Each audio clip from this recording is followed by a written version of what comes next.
எடப்பாடி பழனிசாமி அவர்கள் முதலமைச்சராக இருந்தவர்.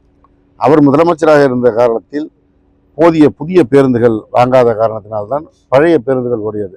எனவே இப்போ ஓட்டுற சுந்தரா டிராவல்ஸுக்கு எப்படி அவர் ஓனரோ அதே மாதிரி ஏற்கனவே ஓடிய சுந்தரா டிராவல்ஸ்களுக்கும் அவரே ஓனர். அந்த சுந்தரா டிராவல்ஸ்களை மாற்றுவதற்கு தான் மாண்பு முதலமைச்சர் அவர்கள் நடவடிக்கை எடுத்து நிதி ஒதுக்கி 11,000 புதிய பேருந்துகள் வாங்குவதற்கு அனுமதி வழங்கி இப்பொழுது 4,500 பேருந்துகள் மக்களுடைய பயன்பாட்டிற்கு வந்துவிட்டது. 15 ஆண்டுகள் ஓடிய பேருந்துகள் எல்லாம் அகற்றப்பட்டு அந்த இடங்களில் இந்த புதிய பேருந்துகள் இப்பொழுது ஓடிக்கொண்டிருக்கிறது. நீண்ட தூரம் பயணிக்கிறவர்கள் அத்தனை பேரும் பார்க்கலாம். மஞ்சள் நிற புறநகர் பேருந்துகள் எல்லா சாலையிலும் ஓடிக்கொண்டிருக்கிறது. அதே போல கிராமப்புறங்களில் அந்த நகரப்புற பேருந்துகள் நீல நிற பேருந்துகள் ஓடிக்கொண்டிருக்கிறது.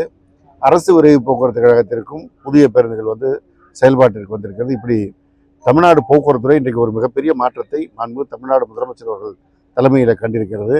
எனவே அவர் சாலைகளிலே பயணிக்கவில்லை என்பதுதான் இதன் மூலம் தெரிய வருகிறது, அவருடைய குற்றச்சாட்டின் மூலம். கிட்டத்தட்ட 1,35,00,000 பேர் இதுவரை ஓரணியில் தமிழ்நாடு பரப்புரை மூலமாக கழகத்தில் தங்களை இணைத்துக் கொண்டிருக்கிறார்கள். மாண்பு முதலமைச்சர் அவருடைய நல்லாட்சிக்கு சான்றாக மக்கள் நாங்கள் செல்கிற இடத்தில் வரவேற்பு அளித்து அவர்களே இணைத்துக் கொள்கின்ற அந்த காட்சியை காண முடிகிறது. எனவே தமிழ்நாடு முதலமைச்சர் மாண்பு தளபதி அவர்கள் தலைமையிலே ஓரணியில் தமிழ்நாடு திரள்கிறது என்பதைத்தான் இது காட்டுகிறது. நீங்கள் உங்களுடன் ஸ்டாலின் அந்த முகாம்களை பார்த்தவர்களுக்கு தெரியும். நானே அரியலூர் மாவட்டத்தில் செந்துறை ஒன்றியம் மாதனக்குறிச்சியிலும், பெரம்பலூர் மாவட்டத்தில் வேப்பூர் ஒன்றியத்தில் சித்தரியிலும் கலந்து கொண்டேன். 2 இடங்களிலும் மிகப்பெரிய அளவிற்கு மக்கள் திரண்டு வந்து தங்களுடைய மனுக்களை அளிக்கிறார்கள். 15 துறைகள் மூலமாக 45 சேவைகள் வழங்குவதற்கான மனுக்களை அந்த முகாம்கள் மூலம் பெறப்படுகிறது.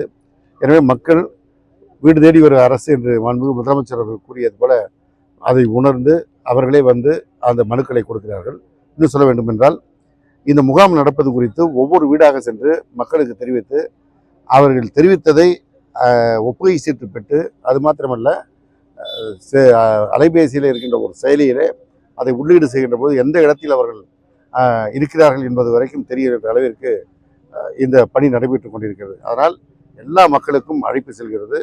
எனவே தேவை இருக்கின்றவர்கள் வருகிறார்கள். மிக குறிப்பாக கலைஞர் மகளிர் உரிமை தொகை வேண்டும் என்போர் பெரிய அளவிலே வந்து மனு கொடுக்கிறார்கள். இது ஒரு மிகப்பெரிய வெற்றிகரமான நடவடிக்கையாக அமைந்திருக்கிறது.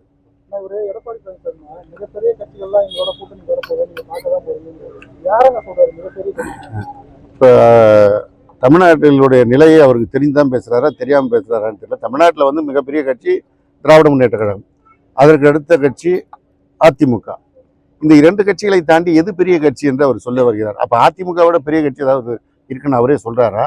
அவர் இன்னும் நிலை கீழே அவருக்கு தலைமையில் 10 தோல்வி பழனிசாமி என்ற ஏற்கனவே பட்டப்பெயர் வாங்கியிருக்கிறார் மாண்பு முதல்வர் இடத்துல. அதை நிரூபிக்கின்ற வகையில் அவரே அவருடைய கட்சியினுடைய தரத்தை கீழே கொண்டு செல்கிறாரா என்பது தான் இப்போது சந்தேகமாக இருக்கிறது.